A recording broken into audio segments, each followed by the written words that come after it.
तो हम लोग पर्यावरण जो थर्ड सेमेस्टर का पहला पेपर है और थर्ड ईयर का दूसरा पेपर है ना, पर्यावरण से संबंधित है।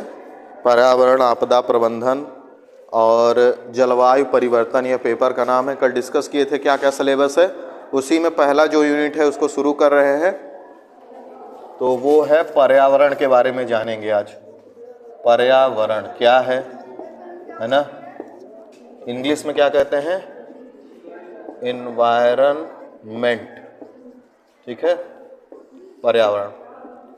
तो पहले तो देख लेते हैं, यह शब्द इंग्लिश का शब्द है इन्वायरमेंट, उसका अर्थ है पर्यावरण। तो इन्वायरमेंट जो है दो शब्दों से मिलके बना है। एक तो है इन्वायर,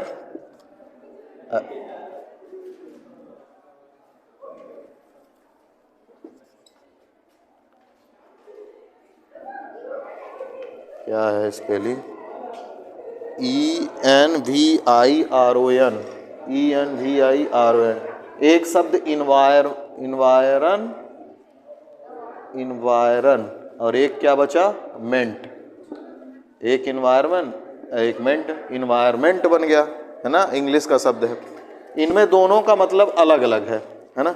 इन्वायरन का मतलब होता है इन सर्किल या घेरना। इन्वायरन का मतलब होता है घेरना या इन सर्किल।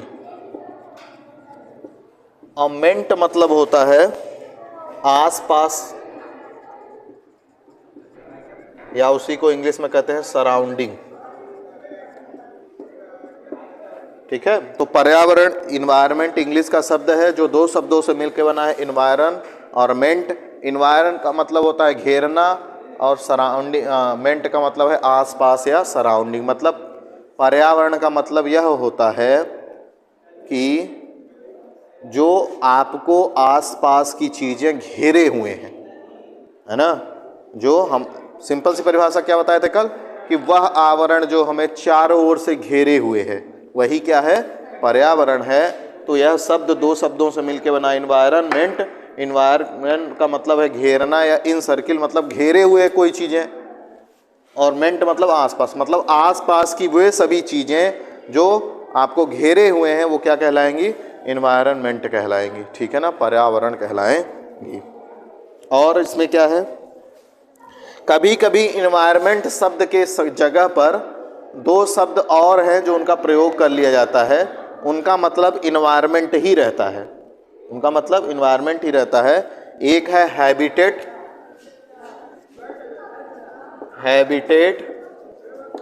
और एक है मिलियू कहते हैं उसको, MILEU, है ना, हैबिटेट और मिलियू।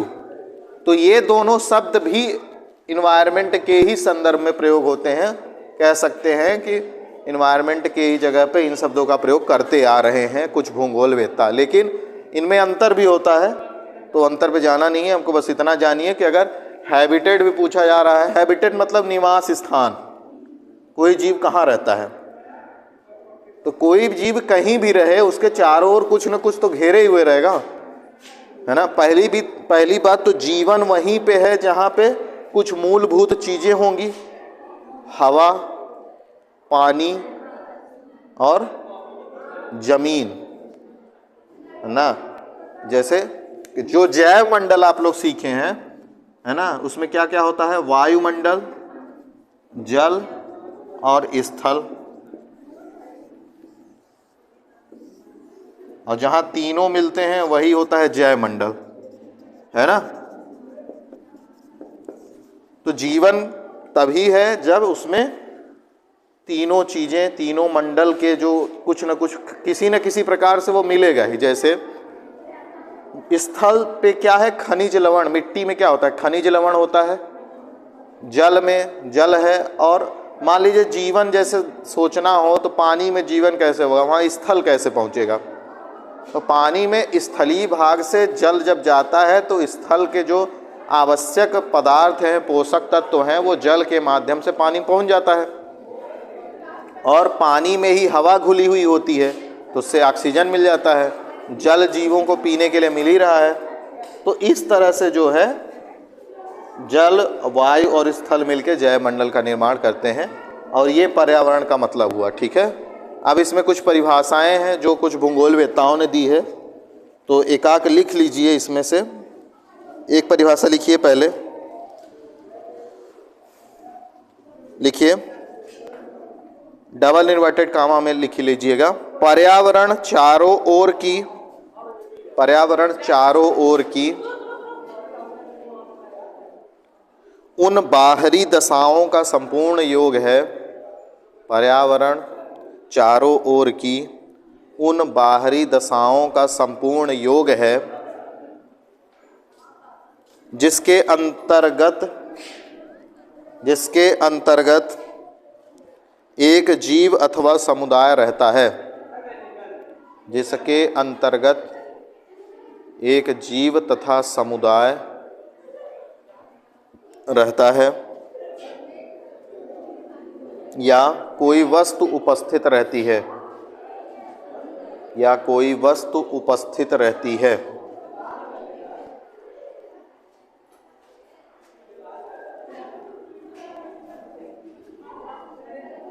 ठीक है। तो इस परिभाषा में क्या कहना चाह रहा है? इस परिभाषा में ये बता रहा है कि पर्यावरण वह क्षेत्र है जिसके अंतर्गत कोई जीव रहता है ना। कोई भी जीव रहता है वह कुछ न कुछ चीज़ों से घिरा हुआ है, किसी न किसी कुछ न कुछ चीज़ें उसको घेरे हुए हैं, है ना, किसी भी जीव को। तो जो जीव रहता है उसके चारों ओर जो चीज़ें हैं वही पर्यावरण में आती है। ठीक है, एक और परिभाषा है जो पारिस्थितिकीविद हैं, एक एजी टांसले। एजी टांसले। तुम लोग जाके उधर खड़े हो, रोज रोज बताना पड़ेगा क्या? यहीं क्लास चलती रहे। थोड़ा और उधर हो जाइए आप लोग, और उधर जाके बात कीजिए एकदम। हम बोल रहे हैं, बच्चों को ही नहीं सुनाई दे रहा है। और उधर खड़े हो जाइए, यहाँ से थोड़ा हट जाया कीजिए, सुनते ही नहीं है आप लोग।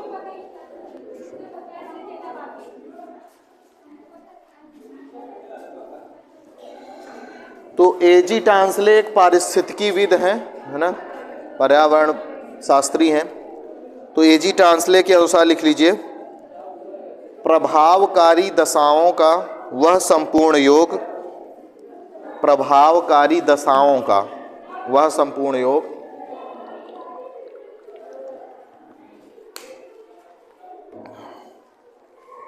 जिसमें जीव रहते हैं पर्यावरण कहलाता है। प्रभावकारी दशाओं का वह संपूर्ण योग जिसमें जीव रहते हैं पर्यावरण कहलाता है। ये दो महत्वपूर्ण परिभाषाएं हैं, इनको आपको याद होनी चाहिए। पर्यावरण, जब कोई पूछे पर्यावरण क्या है, प्रभावकारी दशाओं का वह संपूर्ण योग जिसमें कोई जीवधारी रहता है पर्यावरण कहलाता है। इसमें एक शब्द आया है प्रभावकारी दशा। क्या होगा प्रभावकारी दशा? प्रभावकारी दशा मतलब वह है कि वह आवश्यक परिस्थितियां जिसमें कोई जीव रह सके। जैसे आपको हवा नहीं मिलेगी, आप जीवित रह पाएंगे? नहीं रह पाएंगे। पेड़ पौधों की जड़ काट दीजिए, वो जीवित नहीं रह पाएंगे। उनको मिट्टी नहीं रहेगी, जीवित नहीं रह पाएंगे। पानी नहीं मिलेगा, जीवित नहीं रह पाएंगे। तो प्रभावकारी दशा मतलब कि ऐसी दशाएं जो किसी व्यक्ति को या किसी जीव को जीवित रहने के लिए जरूरी हैं। हवा है, पानी है, खाना है, ये सब चाहिए, तो वो है प्रभावकारी दशा। तो किसी जीव की जो प्रभावकारी दशा है जिसमें वह रहता है वही पर्यावरण कहलाता है। ये है पर्यावरण की परिभाषा। फिर पर्यावरण से संबंधित कुछ कॉन्सेप्ट हैं, कुछ चीज़ें हैं जिनको आपको पता होना चाहिए, वो क्या है ना। तो इसमें एक शब्द है प्राकृतिक पर्यावरण तंत्र। प्राकृतिक पर्यावरण तंत्र, नेचुरल इन्वायरमेंट सिस्टम। तो प्राकृतिक पर्यावरण तंत्र क्या होता है? सिस्टम या तंत्र जो होता है, जो तंत्र या सिस्टम शब्द प्रयोग करते हैं, उसमें कई सारी चीज़ें होती हैं जो उसके अंतर्गत होती हैं, और वह सब जब एक साथ कार्य करते हैं तब वो पूरा सिस्टम कार्य करता है। जैसे आपका शरीर है, एक सिस्टम है, तंत्र है, कहते हैं ना श्वसन तंत्र, पाचन तंत्र। तो जैसे श्वसन तंत्र ले लीजिए, श्वसन तंत्र है, श्वसन तंत्र में कई सारे अंग हैं। नाक है जो बाहर है, फिर एक पाइप गई है आपके फेफड़ों तक, वह पाइप अलग काम है।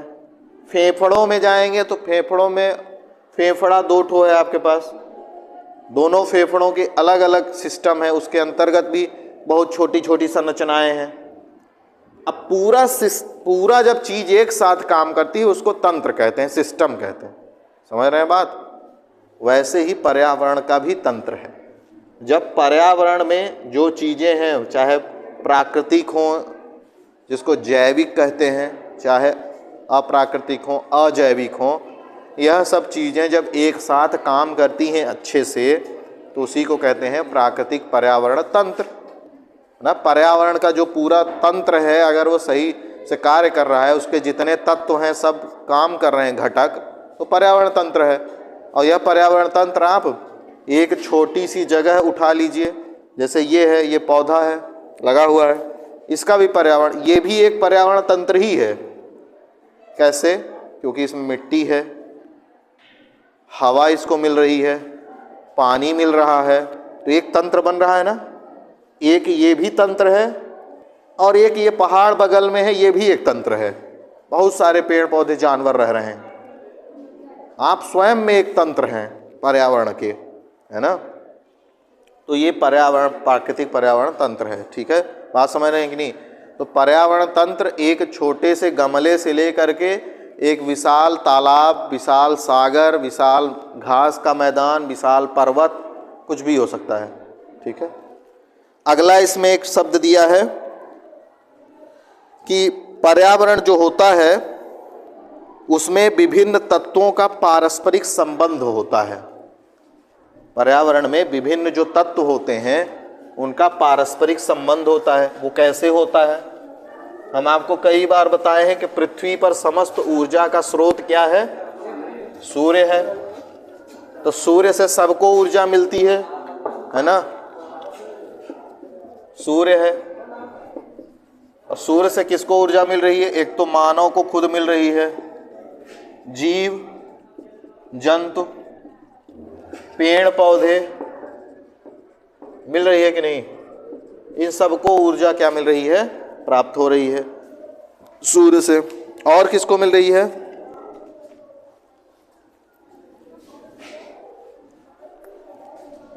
और कहाँ कहाँ सूर्य से ऊर्जा मिलती है? सूर्य से ही जल को भी, जल, सूर्य का प्रकाश जल पे भी पड़ रहा है ना, तो पानी भी गर्म हो रहा है अपना, उसका भी कुछ प्रभाव पड़ रहा है।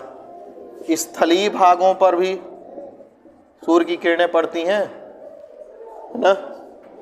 तो ये सब जो है क्या है कि ये सब तंत्र जो है जुड़े हुए हैं। कैसे जुड़े हुए हैं? ये आपस में जुड़े हुए हैं, है ना। जैसे जल जीव जंतुओं को प्रभावित करता है या पेड़ पौधों को प्रभावित कर रहा है, स्थल जीव जंतुओं को प्रभावित कर रहा है, मानव को प्रभावित कर रहा है, करता है कि नहीं करता है? बताइए। अगर पानी की बरस नहीं रहा है, बरसात नहीं हो रही है, तो क्या पेड़ पौधे उगेंगे या आप जो खेती करते हैं कर पाएंगे? नहीं कर पाएंगे। अगर सूर्य का प्रकाश सही से नहीं मिले तो कोई पौधा विकास कर पाएगा? नहीं कर पाएगा। जो आप फसल बोते हैं अच्छे से नहीं होगी। तो इसलिए क्या है कि जो प्राकृतिक जो तंत्र है पर्यावरण का, उसमें जो तत्व हैं वो क्या है? एक दूसरे से जुड़े हुए हैं। ठीक है। एक और इसमें शब्द है परिवर्तनशीलता। परिवर्तनशीलता, परिवर्तनशीलता का मतलब जानते ही होंगे क्या होता है। कहते हैं परिवर्तन प्रकृति का नियम है, परिवर्तन होता ही होता है। जैसे कल का दिन था, आज दूसरा दिन आ गया है, कल दूसरा दिन आ जाएगा। हर एक दिन के साथ हमारी उम्र एक दिन बढ़ती जा रही है, वो भी परिवर्तन है। कभी हम छोटे से बच्चे थे, आज इतने बड़े हो गए हैं, वो भी परिवर्तन है। प्रकृति में भी यही परिवर्तन देखने को मिलता है। ठंडी का मौसम चल रहा है, अभी फिर गर्मी का आ जाएगा, फिर बरसात का आ जाएगा। कोई पेड़ पौधा भी छोटा है, कुछ समय बाद बड़ा हो जाएगा, सूख जाएगा, मर जाएगा, होता है ना। तो पर्यावरण में परिवर्तन होता रहता है, तो वो भी हो रहा है, हर जगह हो रहा है, तो उसमें भी हो रहा है ना। तो पर्यावरण में भी परिवर्तनशीलता एक नियम ही है, और हमेशा परिवर्तन समय के साथ होता रहता है। ठीक है। एक शब्द है विशिष्ट व स्वचालित कार्य प्रणाली। ये सब शब्द लिख लीजिए, इसका नोट्स भेज देंगे। लिखा इसलिए नहीं, फालतू समय उसमें बर्बाद होता है बस। एक शब्द है विशिष्ट व स्वचालित प्रणाली। विशिष्ट मतलब स्पेसिफिक, स्वचालित मतलब ऑटोमेटेड, प्रणाली मतलब सिस्टम। विशिष्ट मतलब विशेष, है ना। विशेष कुछ चीजें हैं पर्यावरण की, वो जो स्वतः कार्य होता रहता है पर्यावरण। जैसे आप क्या करते हैं, आप फल खाते हैं, फल खाने के शौकीन हैं, अच्छा अच्छा फल खाते हैं, उसके छिलके को फेंक देते हैं। छिलका तो खाते नहीं, खा लेते हैं छिलका भी, कुछ लोग छिलका भी खा लेते हैं। जैसे जो फल का छिलका निकालने लायक है उसको तो फेंकेंगे।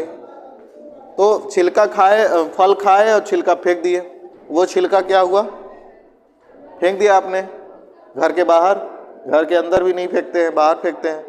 क्यों? क्योंकि हमको अच्छा दिखना है। बाहर भले गंदा किए रहे हम लोग, बाहर फेंक दिया आपने। देखा कि 4 दिन बाद वह छिलका गायब हो गया। कैसे गायब हो गया? कुछ जीव जंतु हैं उसको धीरे धीरे नष्ट कर रहे हैं। तो क्या आपने उनको बताने गए थे कि आओ मैं फेंक रहा हूँ, आओ तुम, अब तुम्हारा काम शुरू हो गया, नष्ट करो।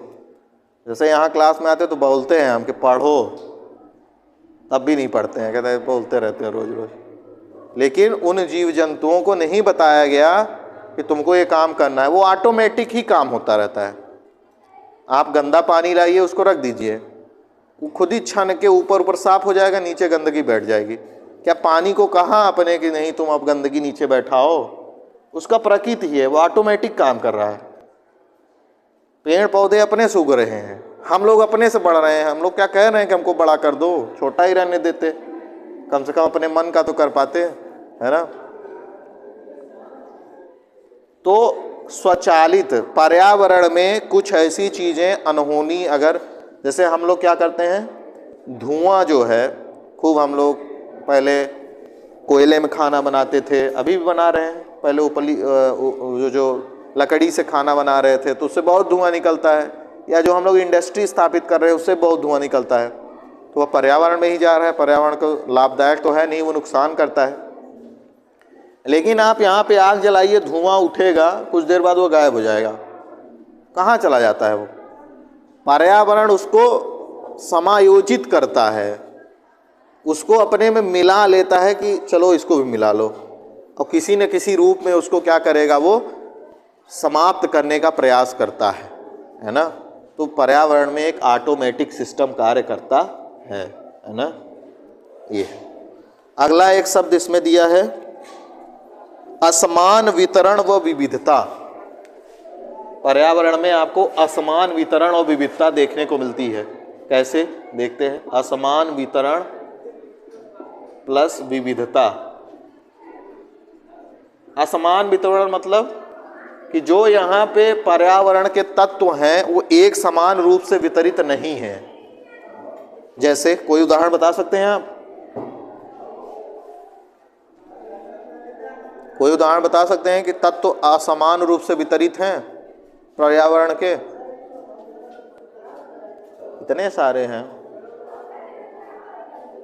आपको हर जगह पहाड़ दिखाई देता है?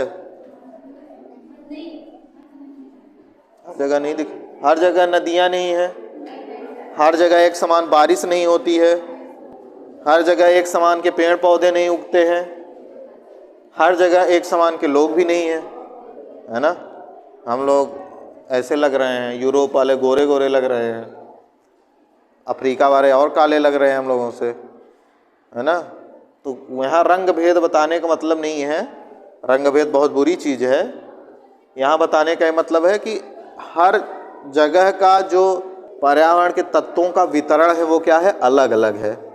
तो जब पर्यावरण के तत्वों का वितरण अलग होता है तो उसके अनुसार जो जीवन है वह भी अलग होता है।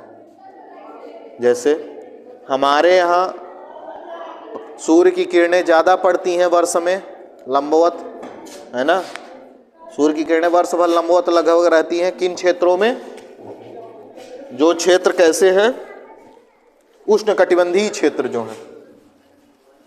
उष्णकटिबंधीय क्षेत्र कौन से होते हैं, जो कर्क रेखा और मकर रेखा के बीच के क्षेत्र हैं। ये विषुवत रेखा है, ये कर्क रेखा है, ये मकर रेखा। सूर्य की किरणें वर्ष भर यहाँ पे लंबवत पड़ती हैं, लेकिन इन क्षेत्रों में क्या है, तिरछी पड़ती हैं।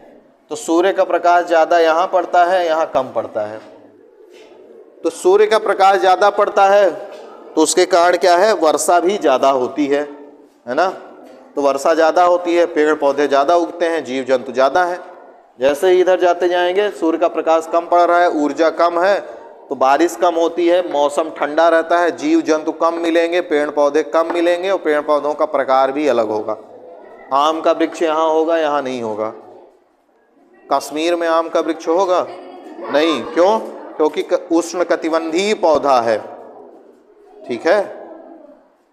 तो जो वितरण में विविधता है, असमान वितरण है तत्वों का पर्यावरण के, उनके कारण विविधता भी ज़्यादा है। जैसे लेकिन कश्मीर में सेब होगा, आपके यहाँ सेब नहीं होगा। तो सेब की क्वालिटी मिल रही है ना आपको, आम यहाँ पैदा हो गया, सेब वहाँ हो गया, सब कुछ मिल रहा है आपको। अब ऐसा होता कि भारत केवल ऐसी, अब वो तो ऊंचाई के कारण मिल रहा है, ऊंचाई के कारण भी हम लोग देखेंगे अभी क्या होता है। तो समझिए ऐसा कि जो पर्यावरण के तत्व हैं उनका वितरण एक समान नहीं है, और उस एक समान वितरण नहीं होने के कारण भी विविधता है, ठीक है। जो आप विविधता देखते हैं भारत में, हर तरह के लोग मिलेंगे, हर तरह के पेड़ पौधे मिलेंगे, हर तरह की जीव जंतु मिलेंगे। यहाँ रेगिस्तान भी है जहाँ ऊँट भी मिलता है, यहाँ हाथी भी मिल रहा है, बाघ भी मिल रहा है, एक सींग का गेंडा भी मिलता है असम में, यहाँ हर जीव मिल रहे हैं, इंसान तो है ही। फिर क्या है अगला इसमें एक शब्द है संवेदनशीलता व अनुकूलन। संवेदनशीलता प्लस अनुकूलन, ये पर्यावरण की एक तत्व है, टर्मिनोलॉजी है। संवेदनशीलता क्या होता है, मतलब बहुत ज़्यादा ही सेंसिटिव, प्रभावित होने वाली, है ना। जैसे सेंसिटिव चीज़ें क्या हैं, आप लोग सुन रहे हैं ग्लोबल वार्मिंग हो रहा है ना, सुन रहे हैं पर्यावरण परिवर्तन हो रहा है। कैसे हो रहा है, हम लोगों ने उद्योग स्थापित किया, खूब सारी ग्रीन हाउस गैसें छोड़ा, और वह जाके पर्यावरण में जो तापमान था पृथ्वी का उसको बढ़ा रहा है, उसके कारण समस्याएं हो रही हैं। तो समय के साथ हम कुछ पर्यावरण में जो परिवर्तन करते हैं तो उसका प्रभाव पड़ता है। ये संवेदनशीलता है जिससे आप प्रभावित हों। आपको कोई बोलता है कुछ उल्टा सीधा बोलता है तो आप उससे प्रभावित होते हैं ना, संवेदना होती है ना कि ये मुझे बुरा कह दिया, मुझे बुरा लग रहा है, नहीं बोलना चाहिए था उसको ऐसा। अच्छा बोलता है तो लगता है कि हाँ अच्छा बोला है, अच्छा लगता है आपको, हाँ मैं पढ़ रहा हूँ, मुझे बोल रहे हैं घर वाले कि हाँ पढ़ते हो। लेकिन जब आप पढ़ भी रहे हो, घर वाले कहें कि नहीं पढ़ता है, तो आपको लगता है अरे पढ़ते भी हैं तब भी नहीं बोल रहे हैं। नहीं तो बताने से थोड़ी होता है, वो खुद बोले तब। तो संवेदनशीलता मतलब ये है कि कुछ भी परिवर्तन होता है अगर पर्यावरण में, तो पर्यावरण में उसका प्रभाव दिखता है। जैसे हम पर दिखता है वैसे उस पर भी दिखता है। पर्यावरण के तत्व, जैसे आप खूब सारा खाद का प्रयोग करते हैं खेतों में उपजाऊपन बढ़ाने के लिए। आप चाहते हैं कि हम 1 किलो धान बोएं तो 500 किलो धान उससे पैदा हो जाए, इसके लिए सोचते हैं खूब खाद डालेंगे। लेकिन जब आप खूब खाद डालते हैं तो एक समय के बाद वह जमीन जो है बंजर हो जाती है। वह है संवेदनशीलता, है ना। अगर आपको कोई दिन भर में एक बार कह रहा है पढ़ने का तो चलिए आप बियर कर लेंगे, समझ जाएंगे, ठीक है। कोई दिन भर आपको 1 घंटे में बोल रहा है पढ़ो, फिर 1 घंटे पढ़ो, फिर 1 घंटे पढ़ो, आप कहेंगे ना पढ़ब जा जाऊँ करेगा कह ले, चाहे जो हो, बाप माता पिता हो, चाहे जो मैं ही हूँ, कोई भी हो, ऐसा ही ना करेंगे। क्यों? क्योंकि आपकी एक संवेदनशीलता है। फिर अनुकूलन क्या होता है? संवेदनशीलता के अनुसार ही अनुकूलन होता है।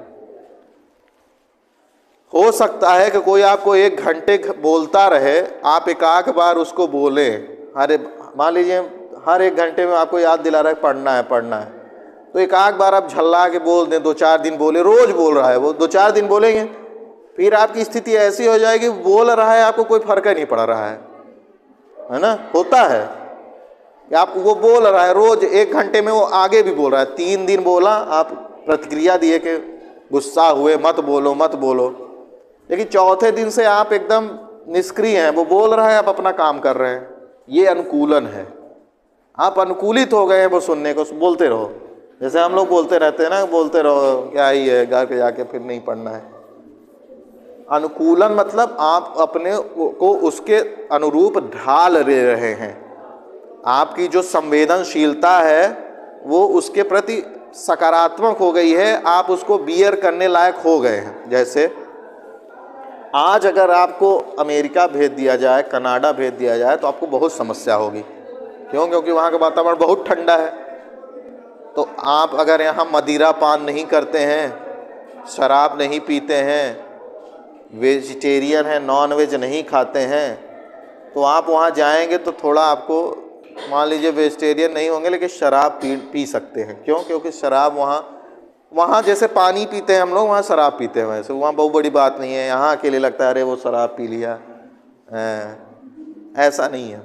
क्यों? क्योंकि वहाँ का डिमांड है, वहाँ का वातावरण ऐसा है, ठंडा है, तो आपको शरीर को ऊर्जा देनी है, गर्म रखना है अपने शरीर को ना। नहीं, टेम्परेचर अगर आपके शरीर का कम हो गया तो क्या हो जाएगा? अंग ही काम नहीं करेंगे, क्या करेंगे? बैठे रहेंगे एक जगह पे? बैठे नहीं रहना है, काम करना है। तो आपको अपने शरीर को कुछ ऐसी चीज़ें देनी होती हैं जिससे आपका शरीर एक्टिव रहे, है ना। तो ये अनुकूलनता है, अनुकूलन पैदा होता है। जैसे ठंडी का मौसम आया, सब लोग स्वेटर पहन के आ रहे हैं, यही गर्मी का मौसम होता तो पहने रहते? नहीं पहनते, है ना। क्यों? क्योंकि वातावरण में परिवर्तन होता है, हम उसके अनुसार अनुकूलित होते हैं। जैसे कुछ लोग अभी भी नहीं पहन के, जैसे इसको ठंडी नहीं लग रही है ना, तो इसका शरीर, जैसे इन लोगों को, इसको नहीं लग रही, तो अभी इनका शरीर जो है इतनी ठंडी को सहन कर पा रहा है। भले ही ये लोग दिखा रहे हैं कि नहीं ठंडी तो लग रही पर मैं नहीं पहन के आऊँगा, लेकिन सहन कर पा रहे हैं। जब नहीं सहन कर पाएंगे तो पहन के आना पड़ेगा। तो अनुकूलन मतलब होता है कि आप उन चीज़ों के प्रति क्या होते हैं, एडॉप्ट करते हैं, उस वातावरण में रहने के लिए अपने को परिवर्तन लाते हैं पर्यावरण में। जैसे कोई पौधा अगर यहाँ नहीं होता है, जैसे शीशम, अरे वो यूकेलिप्टस पौधा देखे हो, खूब लंबा लंबा होता है, पतला पतला, वो यहाँ का पौधा नहीं है ना, उसको बाहर से लाया गया है यहाँ, लेकिन वो यहाँ के वातावरण में अनुकूलित हो गया, लेकिन वो नुकसानदेह प्रकृति के लिए बहुत है, उसको मत लगाया कीजिए। आपके यहाँ लगा है किसी के यहाँ? वो जो पानी है ना, पानी को बहुत प्रयोग करता है, अंडरग्राउंड वाटर को बहुत यूज करता है। अगर आपका कोई कुआं है, खूब पानी रहता है, आप उसको चारों ओर लगा दीजिए, उसको आपके कुएं के पानी का जल स्तर नीचे हो जाएगा, है ना, तो उसको नहीं लगाना चाहिए। तो अनुकूलन मतलब क्या है कि अपने आप को या प्रकृति जो है, पर्यावरण के जो भी तत्व हैं, जैसे जीव क्या करते हैं, ठंडी तो उनको भी लग रही होगी, लेकिन वो अपने आप को एडजस्ट करते हैं, अनुकूलित करते हैं, उस हिसाब से गुफाओं में रहना शुरू कर देते हैं, है ना। तो वो जैसे बरसात होता है तो जानवर भी छांव ढूंढता है।